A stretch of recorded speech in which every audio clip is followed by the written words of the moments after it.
The Falcon and the Winter Soldier, Season 1, Episode 3.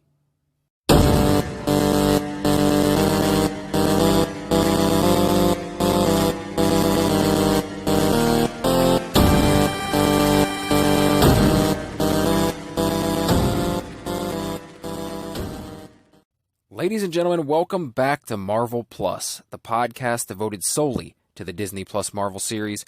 My name is Brett Scott. I am your host, and this is the show. And this week is pretty damn cool because we have a guest that I think you're really going to enjoy. So, a couple weeks ago, I got an email from a listener named Steve Banvard. And I read it on the show.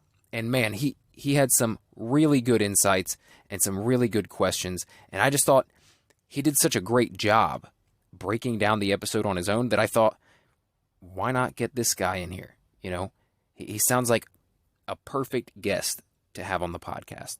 So the very next day, I reached out to Steve to see if he was interested in coming on the show and sharing his insights on episode 3. And I'm so happy to tell you that he was more than willing to come on. And after talking to him for a bit, I found out that he is not only just a massive fan of the Marvel Cinematic Universe and the Marvel Universe of comics, but he's not new to podcasting. Like he doesn't have, or he doesn't host a podcast of his own necessarily, but he has been featured on other podcasts on several occasions. And if you enjoy what you hear from him today, you might just want to go check those out as well. Steve was featured heavily on Upper Pylon 2, a Star Trek Deep Space Nine review podcast. He was also on Spartacast, which is a podcast for the Star series Spartacus. And also, as a part of Hooplecast, most recently, in collaboration with those guys, they reviewed all 10 episodes of HBO's Lovecraft Country. So, and that's an awesome series. If you haven't watched Lovecraft Country, I highly suggest you check it out. And while you're checking it out, you might as well go check out Steve's work as well. All right. So now that you know a little bit about Steve, let's bring him on. Steve, thanks for coming on the show, man. I appreciate you coming on. Yeah, no problem. I'm glad to be here. I'm talk about this great show. Yeah, so now we've had obviously a correspondence back and forth about the first 2 episodes. This is the first time we've actually gotten to speak about an episode one-on-one. But just regarding the kind of the questions you had asked in the first 2 episodes, were any of those answered for you, or were the answers that I gave adequate? I mean, what do you think so far about this show and you know how they're handling race and how they're handling different aspects of the questions you asked? Yeah. So, you know, the first 10 minutes of the first episode was, you know, the special effects spectacular, you know, with the Falcon flying around. Now, one concern was that was, you know, that was their big spectacle, and that the rest of the show was going to be like boots on the ground. You know, not really anything that large. So I haven't quite seen anything as large as that. There's been a couple set pieces here and there. So I'm holding my reserve for that one. Maybe the final episode will kind of surprise me. Yeah, I think that you know that scene in episode 2 where they're fighting on top of the moving semi trailers. Now I know that's a very involved type of filmmaking. Probably spent like, you know, a week or more just on that scene. But yeah, you're right. The special effects weren't there like as much. No big explosions, no flying through the air. So you might be right. But I kind of have a feeling that maybe they'll save it for the final episode and we'll get a little bit more, hopefully. Yeah, I definitely want to see more Falcon in the air. Like this episode 3, he doesn't put on the wings at all. So it's hard to relate to him as Falcon.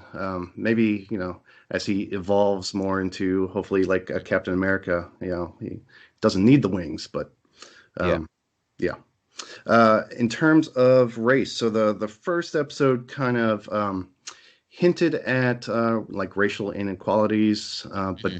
didn't really call it out. Now, the second episode did address that with the introduction of Isaiah Bradley and just what that means to have a black superhero that was kind of shuffled underneath the rug. And it's a black superhero that's Captain America, and that's what I was kind of getting at this whole series is should kind of play out or tease out some of those conversations, what it means to have a black Captain America. So yeah, I'm glad episode two addressed that definitely. I think they're going in the right direction for that. Yeah, man, I was really happy to see that. I knew there was some speculation going around. I mean, months in advance that it was possible. They could throw Isaiah Bradley into this story. And when I heard that, I was like, man, that it would just be so perfect, right? Like with it being Sam taking on the mantle, like that would be the perfect way for them to do the Isaiah Bradley story. Like much better than Cap kind of discovering this hidden history, having Sam discover this hidden history would be just it's too perfect to pass up. It's a great story. Yep, I totally agree with that one. So I'm happy that this series is going that direction. That Marvel and Disney has the balls to kind of put that out there. Hmm. So good on them. Yeah. I don't feel like they shy away from that sort of thing. They're a big media company, and I don't think they're going to shy away from things like that now or in the future. But so you want to hop into this episode and talk about episode three? Yeah, definitely. All right, so I'll just go through my pretty long synopsis here, and feel free to jump in at any time. Hmm. So first of all, what did you think of this opening kind of promo advertisement thing with the GRC, the Global Repatriation Council? How'd you feel about that thing? It was pretty. I mean, it was something I can envision playing on TV as like an advertisement or some kind of promo, like, Hmm. and it was all sunshine and rainbows and people smiling. Right. Um, and then you get to like the reset, restore, and rebuild kind of slogan, and Yeah. like reset, kind of like make America great again kind of thing. Is Hmm. that the reset you're talking about? And restore to power, the kind of things that the flag smashers are kind of that's their whole motivation is that this GRC is kind of restoring what or taking away in their case what they had for the last 5 years. Hmm. So it is interesting that you start off with this pleasantries. Yeah.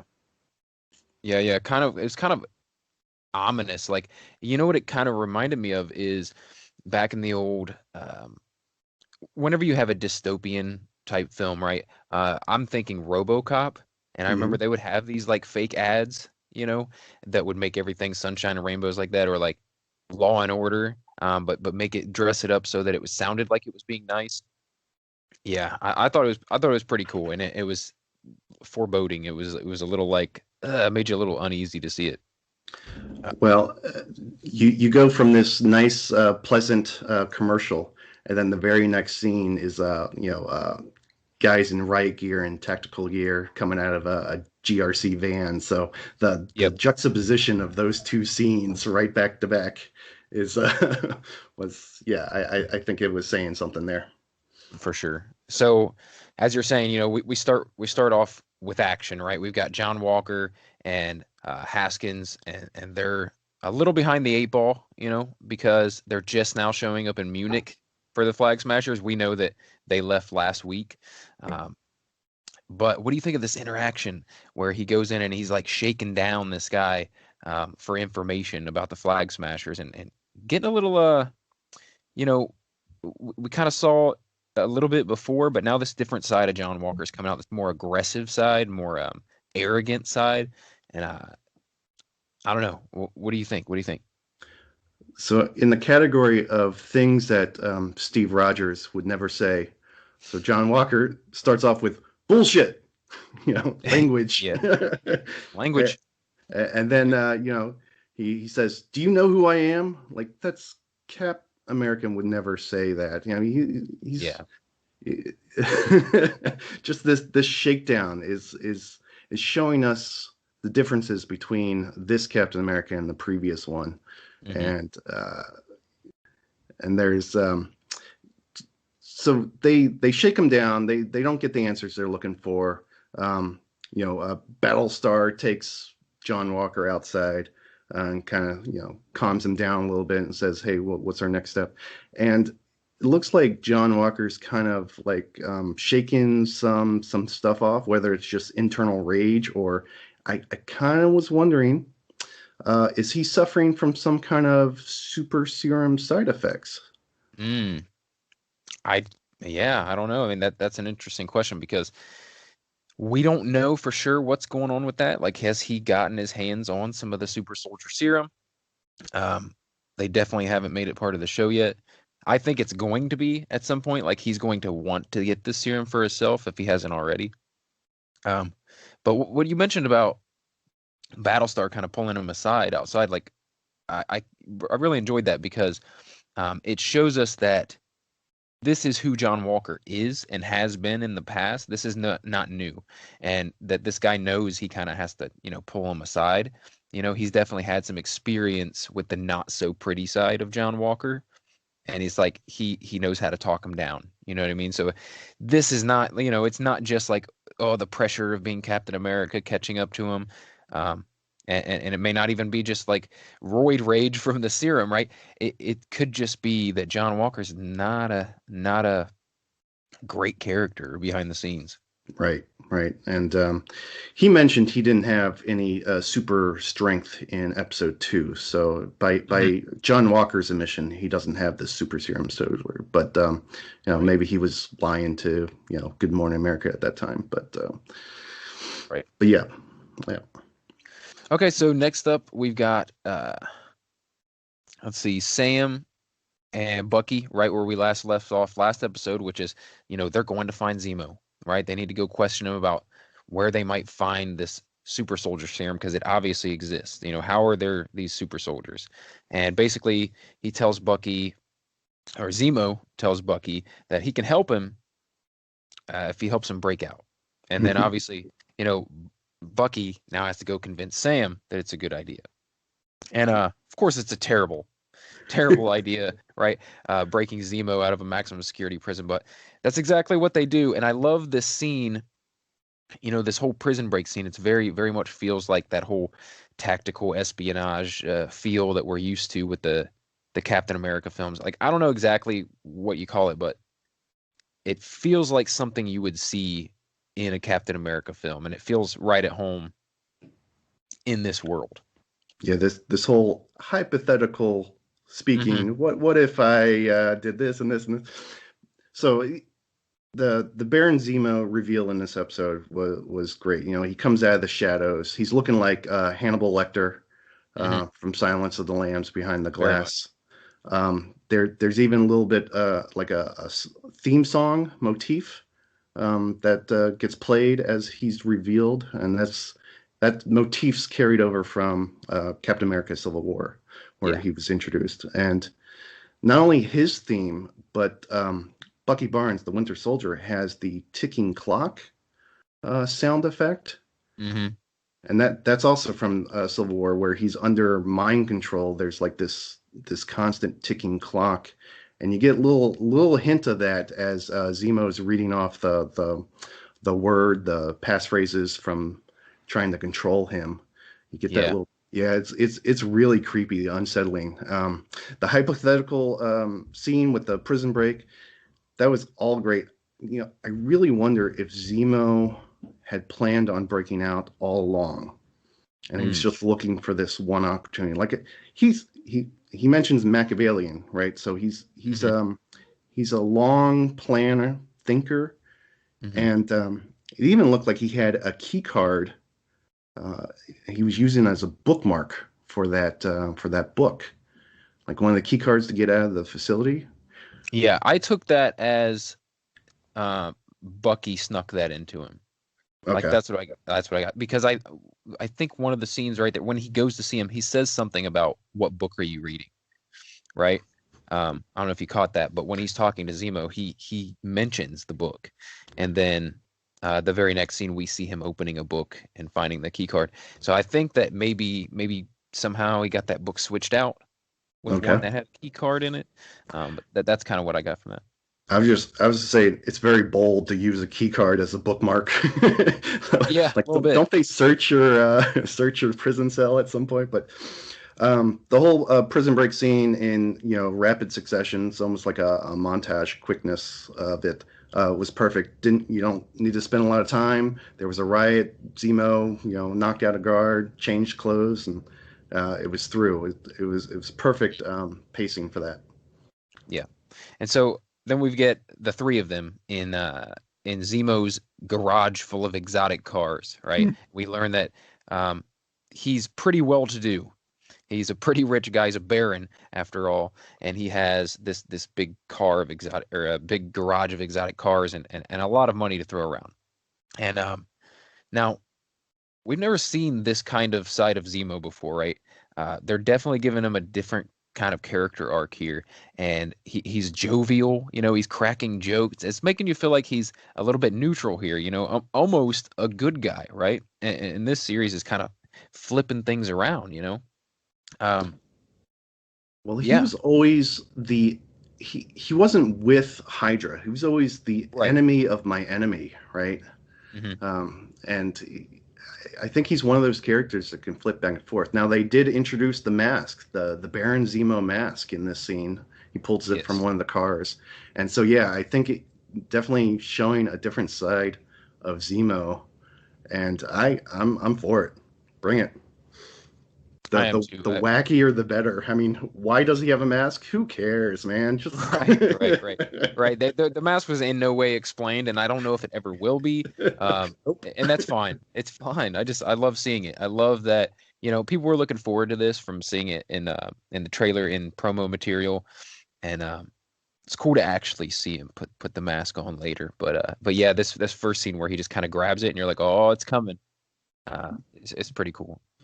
And yeah, this whole series seems like they're kind of doing a lot of playing in the gray area, kind of flipping around what you might think of as who should be the good guys, who should be the bad guys, because the Flag Smashers, they're appearing, kind of on the right side of history here, maybe, and then you got Zemo, you know, getting along with the Falcon and the Winter Soldier. It's just kind of crazy.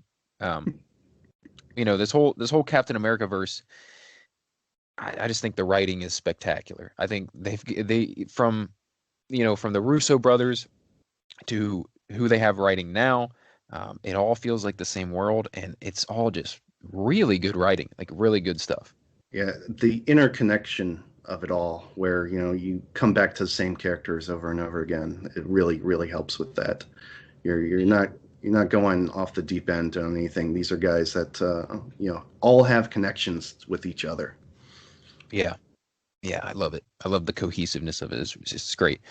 Um, so Zemo tells them, to find the information they need, we've got to go to this criminal safe haven. And that is where they'll find the power broker, and it'll at least lead them to the power broker. And I think this is probably the most exciting thing this week, right? Maybe the Yes. most exciting thing for me personally. It's just the most exciting thing that we may see in the series, right? They're headed to Madripoor. I know you're excited for this one. Oh yeah. so, so for Madripoor in the Marvel universe has always been connected to Wolverine Hmm. and the X-Men universe. So this is a little hint at what could be on the horizon for the rest of the MCU. Yeah, yeah, super exciting to see. I mean, yeah, I'm a big Wolverine fan going way back to my childhood, and just reading all the old you know, issues where he goes to Japan or he goes to Madripoor, spends a lot of time in a place that they end up visiting here. I will Uh, tell you, I was looking for a bar patron with an eye patch, just someone in the background. yeah, I was looking real hard. yeah, I was too. I'm not gonna lie. I was looking around like, are they gonna have a little tiny, scruffy looking guy in the corner? Maybe in the shadows. Um, But yeah, it was a common hangout for Wolverine, and I think it first debuted in like the New Mutants. So I mean, the X-Men in general have been all over this place, and it was cool to see it. This is like the first real. I mean, if you don't count Quicksilver, which is kind of a fake out, this is the first um, real connection to mutants and the X-Men that we've seen. Right, right. Yeah, And and go ahead. it's a place where you go to like go undercover. Like Wolverine never showed up as Wolverine. He always showed up as Patch. He had this eye Right. patch, and it was very like people know it's Wolverine, right? I mean, he's not fooling anyone. He's a 4 foot hairy mutant. I mean, with now Yeah. he has I don't know. It's but the fact that they put on like a persona as they come into town really touch something there. It's like, oh yeah, just like Wolverine would do when he ever went to Madripoor. Yeah, I didn't even make that connection, but yeah, that's perfect. And the first place that they go is the Princess Bar, which if you know anybody who knows about Madripoor also knows about the Princess Bar. So they're just bringing up some real like deep cuts comic stuff here, and I love it. What do you think of the appearance of Madripoor? Either Uh, low I town or high town, like the appearance of it, the well, set I decoration. thought I thought that they did a really good job at capturing this. It's a fictional city, so it's like it's whatever they want to make it, but it felt like I figured it would feel from the comic books. Like it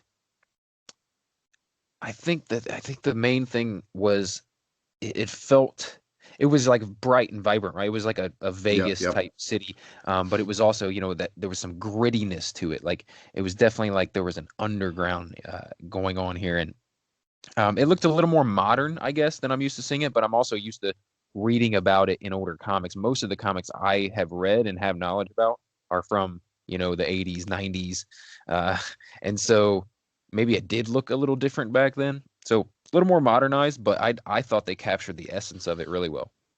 Yeah, I thought they took a little liberties from like Cyberpunk Uh-huh. 2077, the video game, or maybe some of the Grand Theft Auto Hmm. versions that are out there. So they're trying to appeal to modern, I don't know, video game audiences. Hmm. That's what I got out of it. There's also a line where they're standing on the bridge, and Sam asks, "What's that smell? Smells like acid." And it made me think, what does Madripoor smell like? And it Yeah. got to the point where I typed it in, I did a Google search. So on marvel.fandom.com wiki, the first line for the Madripoor entry, it's a quote from Patch, right?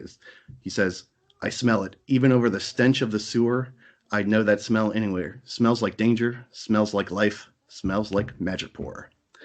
So he doesn't mention anything about acid as being the smell, but Hmm. the fact that Madripoor has a smell to it was Yeah. really interesting. That is cool. That's more deep cut stuff to put in there because it's like, yeah, it's like if Madripoor smells unique, let's include that in the description in this series. That's awesome. Yeah, so we go to Lowtown. There's all sorts of graffiti everywhere, and the flag smashers use graffiti as their symbol too. And Uh-huh. there might be a little bit of connection there from later in the episode, but Could be. I love the graffiti. There was something on the wall, graffiti. The power broker is watching, Hmm. and that reminded me of like Who Watches the Watcher from the Yep. Watchmen comic books. The Yeah, yep. same graffiti on the wall. Hmm. So yeah, lots of graffiti, lots of colors, and just the grime of everyone. Everyone standing around these dirty looking people selling drugs out, and having AK-47s just out in the open. It was a character of itself. Yeah. Yeah. Definitely a lawless place, and then they captured it in a way that like, yeah, it felt uneasy being there. And so you know what? I want to back up just a little bit because this is what I feel like each episode has a really funny comedic line, like the best comedic line. And the scene while they're on the plane headed to Madripoor, right? We've got Bucky, we've got Zemo talking about Bucky's book, his little book that he writes in, Yes. and they get to talking about how Steve had, the same notebook, and Zemo makes this point, right, when they're talking about Marvin Gaye. Zemo, whitest guy ever, makes the point that Marvin Gaye's Trouble Man captures the African American experience. And Sam's like, he's out of line, but he's right. He's Like right. I just Yep. thought that was my favorite. I feel like last episode it was probably the White Panther line, but in this episode this is the funniest line. Yeah, I didn't know how this buddy cop pair would play out because they're, for buddy cop, there's usually a straight man and like this, rookie kind of guy, right? Uh-huh. But here in this series, they're both pretty much straight men. They're both very serious about the subject matters, but I think Sam's getting all the best lines, and Yeah. it's really great. Each episode, you're just waiting for Sam to say something. Back to Madripoor, right? Yep. They're inside the Princess Bar, and they are searching for someone named Selby. Now, I don't know if this is something from the comics. I don't remember any Selby character. Do you know of anything? No, I don't know of any Selby. Okay. I did look up the actress that plays Selby, Hmm. right? Uh, Mildia Corcoran, and she was in two episodes of Agents of Shield back in 2014 as Dr. Goodman, different character. Oh, But okay. so people in the who watch Marvel shows might recognize her. I didn't recognize her, and she doesn't last very long. So That's interesting. So we've seen stuff like that happen in the MCU so far, and it's bound to happen when you've got a universe this big, like reusing actors. That would be hard not to do, I feel like. And we've seen swapping out of actors, even of main characters. So yeah, I guess it just happens. But Selby, this character who kind of she's somebody, right? She has a scoop on everything that goes on in Madripoor.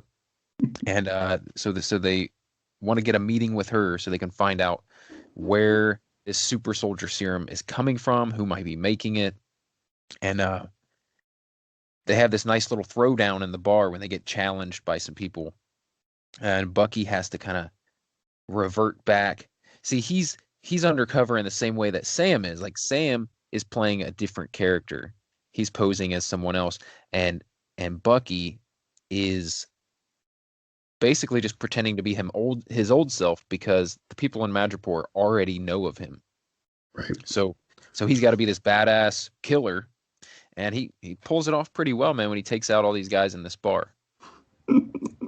So I'll say Sam's pretending to be some character called Smiling Tiger, right? Uh-huh. Conrad Mack. And I did look him up. He is a character from 1992, from New Warriors, number 19, issue 19. And he was affiliated with the Thunderbolts. So I'm thinking like a villain turned hero for hire kind of thing during the Thunderbolts issues. But just this obscure Marvel character that they plucked out for Sam to pretend to be, I thought was perfect. And then he had to drink a snake egg drink. Oh yeah, yeah. Forgot His about that. his regular drink. Hmm. Uh, Again, I love the comedic timing of Anthony Mackie here, where he's kind of channeling a little bit of Will Smith. Hmm. As he's taking this drink, he's like, right? Yeah, And that's yeah. that's not a bad thing. It was very subtle, but it was is perfect for that character. So while the Winter Soldier is kicking ass behind him, right, he's downing this shot, and Hmm. that's his big contribution to this bar scene here. Yeah.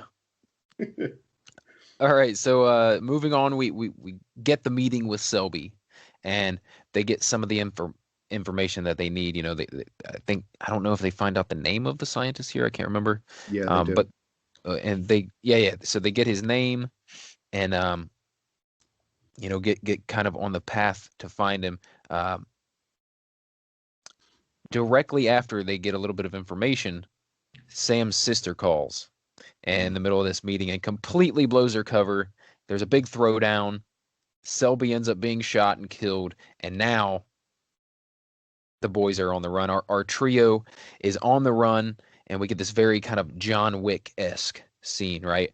Where this mass text goes out to everyone in Madripoor, and saying that Selby's been killed, and basically shoot the perpetrators on sight, right? There's a reward out on their heads.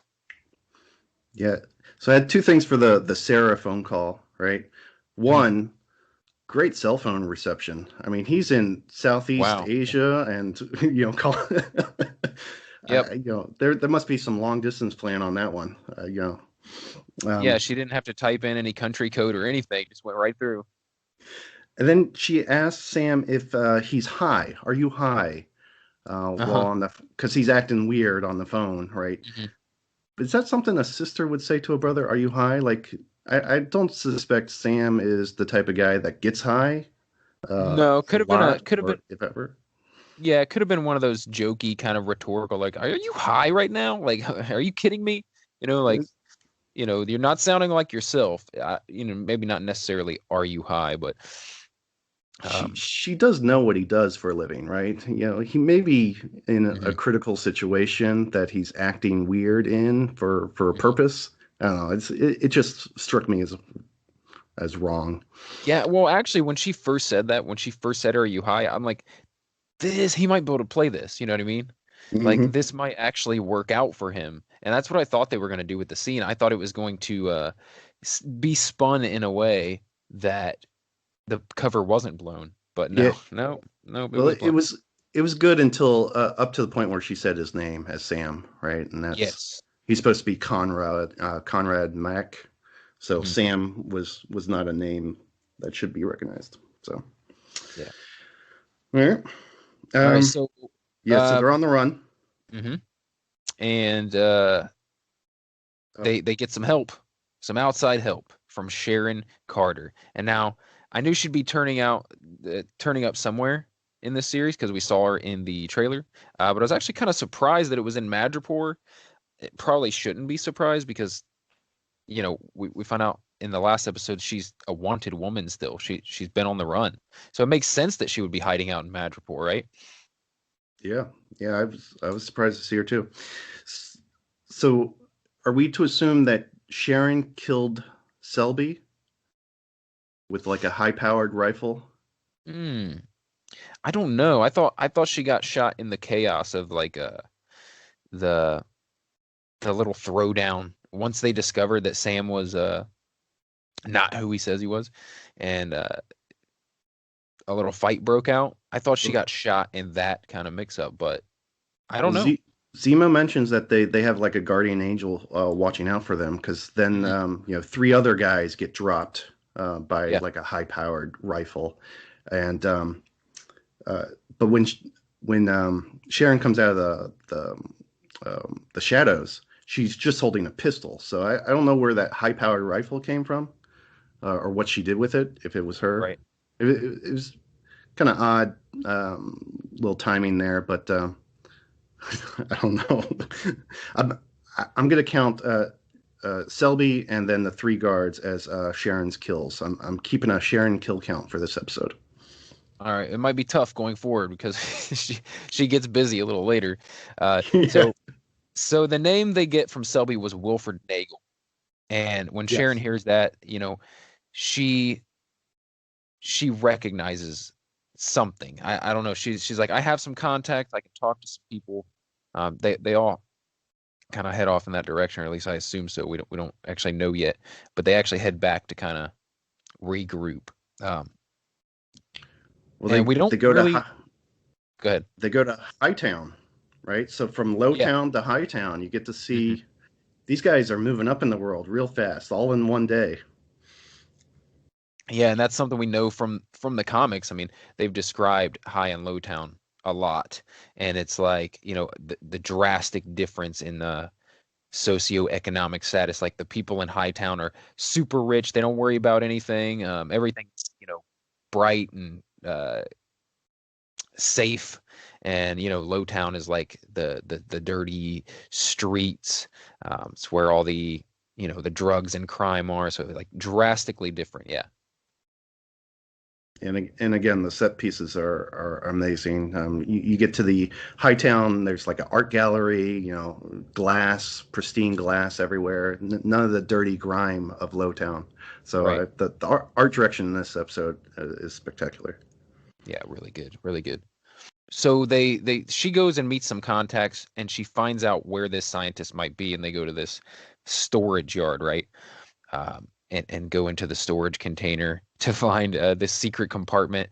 And now we don't get a lot of Sharon Carter in this, but what we do get is pretty intense, right? So while Bucky and Sam are in the storage container tracking down this scientist, going in to interrogate him, all the bounty hunters that have been hunting them because of the death of Selby, they all converge on this place, and we get an awesome fight sequence, very Black Widow-esque, right? But with Sharon Carter instead of Black Widow, and she takes out like 26 of these bounty hunters, I think. Like I'm not gonna lie, it was really awesome. She literally takes out everyone almost on her own, while Sam and Zemo and Bucky are in this storage container. That's right. So while the three guys are inside the storage container, talking, I mean, it's a big exposition dump scene and could be very boring with just a bunch of guys standing around. So how do you make it more interesting? You throw in a time crunch, like these bad guys are converging onto you, and then you splice in some action where Sharon Carter's outside just taking care of business, and it makes for a very action-packed scene. Whereas otherwise, you would just have four guys in a room talking. So it's done very well, and I applaud the pacing of this one scene here. Yeah, the whole series, I mean, it moves right along, doesn't it? I mean, we're already halfway through now. It's like, what? I don't want it to be over yet. Like, it's crazy how seamlessly it moves along. I'm never bored watching these episodes, not for a single second. That's right. And I did look up Dr. Wilford Nagel. So he does appear he has 4 appearances in the comic books, and it's all within a miniseries called Truth, Red, White, and Black from 2003. Oh, perfect, right? perfect. So that's the Saya Bradley story. Uh-huh. So very cool. He is the character in that miniseries, and he dies by the end of that miniseries. So I mean, it's no surprise that he dies by the end of this episode, right? Yeah. Behind the scene. So before he dies, though, we find out that from him that the whole backstory with Isaiah Bradley and everything, like that he was a part of that whole experimentation after Cap went in the ice, and or wait, I don't know if he was he part of it? He became involved after no. So he said that he was involved with Hydra, with the I guess the 4 super soldiers in Siberia or whatever. That you saw in Captain America Civil War. But when Hydra collapsed, then the CIA reached out to him. And that threw up some red flags. Like, why would the CIA, and the CIA is the one that provided him Isaiah Bradley's blood so he can continue the work. So he got the CIA contributing to this, I guess, hypocrisy or controversy. Yeah. So not only that, we get that background, a little bit of story, and then we also find out that Carly Morgenthau has stolen the serum from the power broker, and he kind of reveals I think he reveals the location of Carly, where she was last, or the woman that Carly would be going to see, so they get an idea of where she might be. Right. Now, he said he created 20 vials of super serum, and so far we've only seen 8 of the Flag Smashers with super strength. So that leaves another 12 vials out there. So that's why I'm trying to look to see, does U.S. Agent have anything? Does Mm. Battlestar have any super strength? Like, who has the other 12 vials that are out there? Yeah, I'm curious to see if by the end, I mean, yeah, like I said, we're already halfway through, but I'm curious if in these next three episodes we end up with a juiced up John Walker and possibly Battlestar as well. Who knows? But yeah, if there's that many more vials out there, who knows? They might not even wrap it up in this series. That might continue on in the films. We might see even more serum down the road. Right. So after the boys come out of the storage container, we get to see Zemo in action, finally, right? In his purple mask, taking out these Madripoor bounty hunters. And it was really cool to finally see, like, there was a lot of build up with the trailers and everything. And I've seen the posters and stuff that have Zemo in the mask. It was cool to actually see him out there kicking ass. So Now we expect that from Zemo. He is the bad guy, right? uh-huh. So him, he ends up shooting the doctor, and Yep. Sharon's like, "What did you do?" Of course, Yeah. Sharon just took out half of Madripoor outside. Like, why why is she concerned with Zemo being a badass? But yeah, he puts on the mask and just moves into fight mode. And it's great to see that character actually get some action because so far he's just been, like behind the scenes uh, thinker. He Mhm. lets other people do the fighting for him. Even in Captain America: Civil War, he was kind of getting Tony Iron Man to fight Captain America instead of him doing any fighting himself. So it's good to see him in action. So Walker and Battlestar still behind the eight ball. They find out that Zemo has broken out of prison, right? And um, it- the guys are leaving Madripoor. I didn't mention this, but we're pretty much done in Madripoor, sadly, because I was really happy to be there. But you never know; we might get some more next week if Walker and Battlestar continue on the path they're on, which is to be one step behind all the time. They might end up investigating in Madripoor. Oh, that's Uh, interesting. Yeah, yeah, I thought we might be done with Sharon Carter. I was like, oh, just one episode. right. Uh, but yeah, I guess that's possible. Yeah, that's what I was thinking too. I was like, man, that was an awful lot for putting Sharon in the trailers and everything like that. And um, I think there were some scenes in the trailer, and now this happens sometimes, and so it could be just that they didn't use those scenes. But there are some shots in the trailer that we did not see yet in this episode. So it's possible that we could get a little bit more Madripoor. I'm pretty excited about that. I'll hold out hope for that. But Walker and Battlestar, as I said, behind the eight ball still. Uh, they find out Zemo's broken out of prison, and Walker, he thinks that Sam and Bucky definitely had something to do with it. He says, we're going to take care of this ourselves. We're going to keep this off the books. We're going to do it our way, right? Because I remember in the last episode, Sam was kind of reminding Walker and Battlestar that, like, hey man, you guys have government oversight. You can't do the things that we can do. We don't have anyone looking over our shoulders, and it looks like he's kind of subvert that a little bit and just kind of do their own thing, right? He says if we get the job done, no one's gonna care how we did it. Yeah, in the category of more things Steve wouldn't say Yeah, is absolutely, they won't sweat us on the how we get it done. Steve was all about, the how is almost more important than, um, whether you win or not. It's how for you, sure. yeah, just showing that these two guys are not the same, right? Just making that, Yeah, bringing that stark home. contrast. Yeah. And then in this next to last scene, we've got Sam and Bucky on the plane headed to wherever they're headed, looking for Carly. And Sam is obviously feeling more and more resentment toward the Shield. And I wasn't sure how that was going to go. I figured that he would have to deal with this, the history of this Shield and the history of the super soldiers and things like that. But we're really starting to see him more and more have some bitterness about the history of it all. And Bucky tries to tell him how important it is, to so many people, the shield.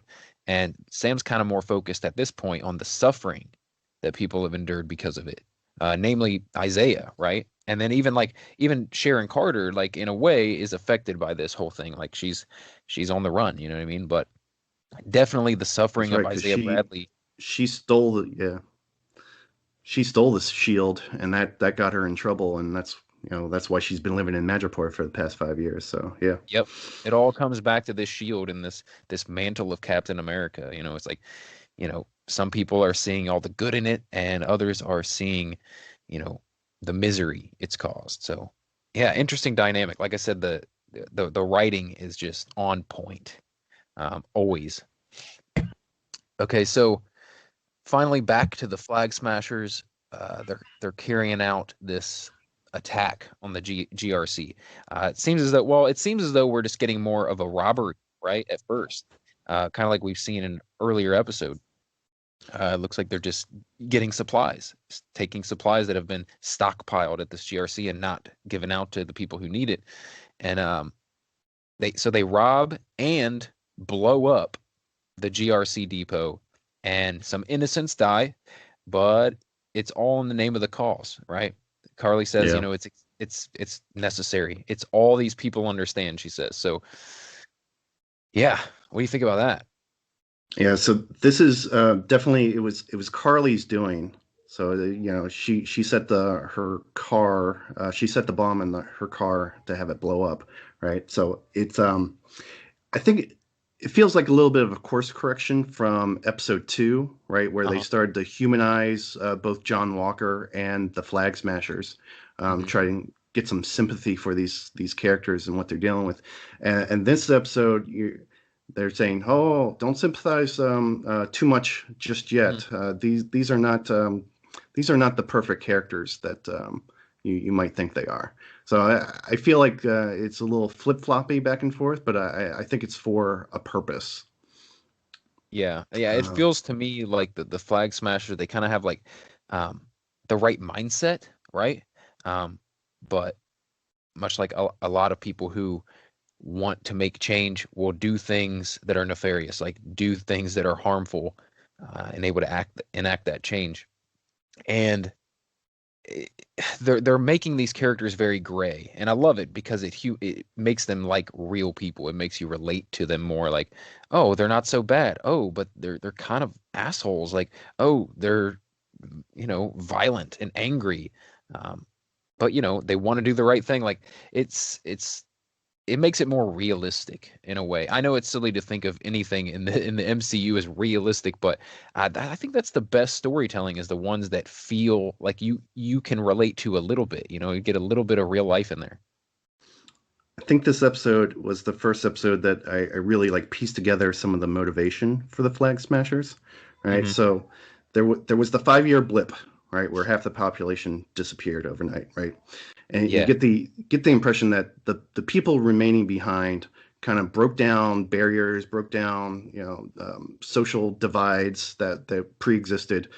They came in squatted maybe in certain houses where there was vacancy, and then when the blip returned and you got 100% of the population back, then this GRC was created, and to what reset, restore, rebuild. So they pulled Yeah. out those squatters and Hmm. threw them out on the streets or in GRC camps where Yep. tuberculosis is common, right? So they forced moved these people into camps where there's supplies are low, and it's just they're kind of displaced, and that's causing the Flag Smasher movement to occur now. It it was kind of convoluted the way that is, because I don't get the whole, like, the person who died in this episode from TB, don't really know her connection to Carly. Was it Hmm. her mother, sister, just a friend, or it doesn't matter. I mean, it's someone who's been victimized by the GRC and this whole repatriation for Yeah. reset, restore, and rebuild. So Yeah. And it's someone important to Carly, and I think that's important to understand her motivations. Um, Okay, two things. Uh, you ever start to think maybe Thanos was right?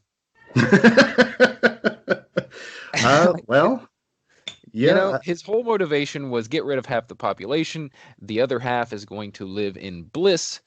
Things are going to get better. There's going to be more resources for everyone, and he's actually doing the universe a favor. You see the result of everyone coming back, and yeah, makes you. It's kind of like that meme that kind of goes around of like Magneto was right. You know, hmm definitely, I think we could see some Thanos was right shirts coming out soon. I think so. I think so. Uh, Yeah, I don't like the GRC, and the fact that John Walker is working for the GRC. yeah, It makes it. It feels like a where are the Avengers? We need the Avengers to kind of be the right. heroes that the world needs right now. And in that void, we've got GRC and John Walker, and just messing things up. We almost need if you need a reset or restore, it's the Avengers you need to bring back and kind of Yeah, bring yeah, we some got. hope. And maybe that's that shield, right? The symbol of the shield. Mhm. Maybe that's the hope that is needed at this point, but it's a long path to get there. Yeah, got the good old power vacuum going on, right? Like the Avengers are kind of missing in action, I guess, in a way, or disbanded, or in limbo, and so you got these other groups that don't do it as well, kind of moving into the territory. We see that all the time worldwide. You take out someone, and other people move in. That's just the way it goes. But the second thing I was going to say um, is that you were mentioning how people may have been moving in, squatting in these houses and places where people had been recently vacated by Thanos. But I see it even bigger than that, right? On a macro level, right? I think that the world came together. I feel like during that 5 year blip, not only did the tragedy bring people together, but it sounds like they probably had kind of relaxed borders between countries and states. Um, and there's a lot of that going on. I think there might have been uh, a little bit of this episode might have been saying, or this whole series might be saying, not only something about race, but also a little bit about immigration as well, Right. and borders, and the whole idea of borders and nationalism and things like that. Um, and I don't know what they'll end up saying about it by the end of this, or if it'll just be rhetorical and leave it up to you to think about. But it's interesting that they're the Flag Smashers. I mean, literally that name kind of implies like getting rid of the idea of countries and nationalism. Yeah. And then, of course, your main hero, Captain America, has a flag on his chest, right? So it's that juxtaposition of the two opposing forces, or Hmm. what they represent. Right. Yeah, And I also like that because of the way it's all written, we I don't think it'll necessarily turn out that either one is, the good guy. Like it might turn out that we're dealing with a bunch of gray characters, and it's more about individuals making, the right decisions and doing the right thing rather than, a symbol or a country or an organization. Um, you know, I don't know. It's interesting. It makes you think a lot. This series, for being the buddy cop series, the action series, right? Um, I feel like it's making me think a lot more deeply than even like WandaVision did about um, I guess mental health, personal suffering. It asks some questions, but I feel like this has got my brain going. This series, yeah. Definitely asks what was happening in the last 5 years. Like each character that they introduce, like what were you doing in the last 5 years? Oh, I was blipped out. I wasn't around. Whereas other people had to go find jobs, maybe in Madripoor or whatever. right? Um, we did see one of the Flag Smashers named Dovich. It's the male character that was talking to Carly, Hmm. and I'm thinking this was the guy in the first episode that beat up Torres. He's kind of the right build, the black hair. Um, Yeah, so now we have a name, and he has some lines in this episode for yeah. that. I think he's going to be more prominent going forward. It's kind of like everyone has their sidekick in this series, right? And so he's like Carly's sidekick, and then you got Bucky and Sam, and then you've got John Walker with Battlestar. But yeah. So I guess there's only one more scene here, really. The final scene with Bucky noticing these little tech, like I don't know what they are, little techno nodes around the neighborhood where they arrive, and he discovers that the Wakandans have tracked down Zemo, right? And they're not happy. They're not happy about Zemo being free. So I knew exactly what that was the second he picked it off the ground. I was like, oh yes, yes. So I have a little fantasy of where I want what like cameo I want from this episode or from this series, and I would love to see Shuri as Black Panther. So that's T'Challa's sister. Uh-huh. Because so Zemo killed King T'Chaka in Yep. Civil War, right? And we saw Black Panther kind of deal with that in that movie in Civil War, but we never saw Shuri. I mean, it was her father too. We never saw Shuri actually get her kind of face to face with Zemo. And knowing that Zemo was going to be in this series, I really wanted a cameo. I didn't expect to get the Wakandas in the third episode. I'm really excited that they're showing up because I think Shuri is more. It's more of a possibility that she'll show up, in later episodes. I'm really excited for that. I knew exactly. I like let out a little giddy yelp when I saw that was coming. Hmm. Yeah, yeah, and with sadly with the loss of Chadwick Boseman, Yep. um, we are left with the character of Shuri as the only person left that would have a close enough connection, that super close connection to T'Chaka, to really want to get involved here, to show and be like, how dare you? This guy killed my father. We don't have Chadwick Boseman's Black Panther. I don't know what exactly will happen with that, and how they will handle that in terms of writing the character going forward or writing the films going forward. But yeah, I've heard it floated as Shuri could and possibly should be the Yeah. next in line. Yeah. I And I just I just love that Black Panther is tied into this Captain America franchise. He was introduced in yeah, Civil War and has always really been closely connected to Bucky as being, White Wolf and hmm restored his sanity basically. And the fact that they're showing up here in this series, it's almost perfect. I mean, it's great, and I think introducing a Shuri Black Panther in the series, even if it's just a cameo, like the last scene kind of thing, hmm um, I think that would set the groundwork for her and having her own movie, Black Panther 2. yeah, yeah. And as much as I'm not like, they may have her as the successor. I don't know if they'd reveal it in a series. I still feel like they're gonna save the main um, reveals, the big moments for the movies, Right. just because it makes sense. And I've even heard somewhere that they can't do too much in these series because of the casual fans, right? Who only see the films. Um, but I don't know. Are we even in that world anymore? Are there casual MCU fans? I just feel like everyone's a diehard. Maybe I'm just in an echo chamber. Maybe I'm just in a bubble. Yeah, it's a great world that we're living in, where geek culture rules. For sure.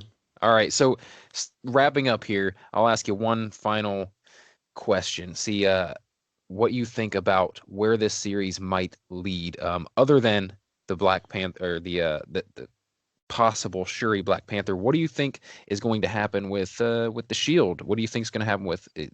Because in this episode, even, I guess we kind of skipped over it, but Bucky and Sam, when they're talking about the shield, Bucky's like, hey man, if you don't want it, I'll go get it, implying that he would take up the mantle if Sam doesn't want it. So I don't know. What do you think happens? Who ends up being Captain America at the end of the series? Do we even have, do you think we'll have a resolution at the end?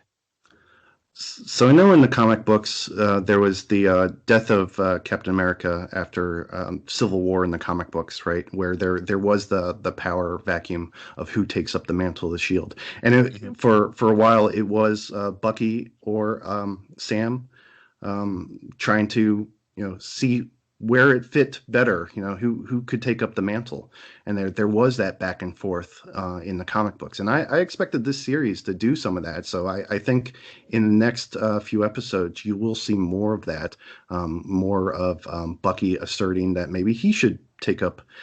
That's perfectly fine. I think that's to have that conversation is perfectly fine.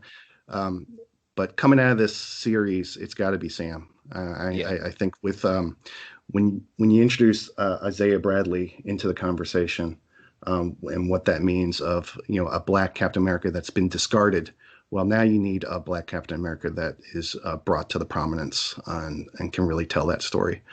So that's where I see it going. Right now I love the globe hopping that's going on. I mean, in this episode, we went from Germany to Madripoor to Latvia and to Lithuania. I mean, it's all over the place. It's just the globe hopping, and that's really what I wanted from like the spy story, Captain America types thing. I'm excited for that. If we get more Madripoor or more Sharon Carter, that would be awesome. I don't suspect we will. I don't think we'll return. The fact that we went to both low town and high town in a single episode, we kind of hit all the high points, all the locales. So I don't know if we really need to go back there. So this episode is called Power Broker. We don't really understand who Power Broker is, but as soon as Selby was shot, mass phone calls or text messages went out with a bounty. So I assume it was Power Broker that set that text chain in motion, and has the wealth to pay the ransom or pay the bounty for that. But I don't know who Power Broker is. That's still unknown.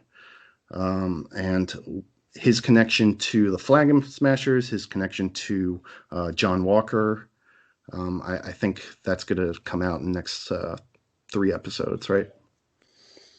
Yeah, I think it has to. Thanks, man. This has been really awesome. I think it's been a great conversation, and I hope to have you back on the show, maybe for Loki, maybe for What If, maybe for one of these other series. Yeah, I think that definitely love the MCU and what they're doing, and on Disney Plus, I haven't seen a failure yet. We keep talking about the bubble bursting. I haven't seen that yet, so I'm on board. Totally on board. So that's great. And thanks for inviting me on. Absolutely, man. Thanks for coming. And I look forward to talking to you again. All right, ladies and gents, that is going to do it for this week. I hope you enjoyed the conversation with Steve, and also I hope you enjoyed getting this episode a couple days early. Next week, we will resume our regularly scheduled releases on Monday morning.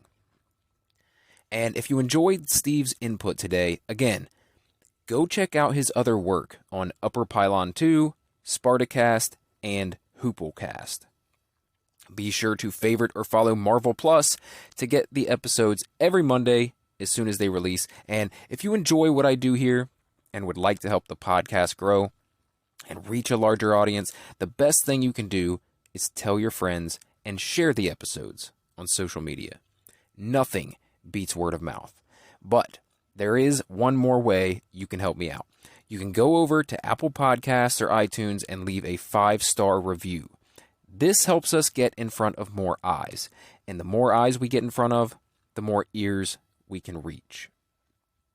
I know there are a million Marvel podcasts out there, so I wholeheartedly thank you for listening to this one.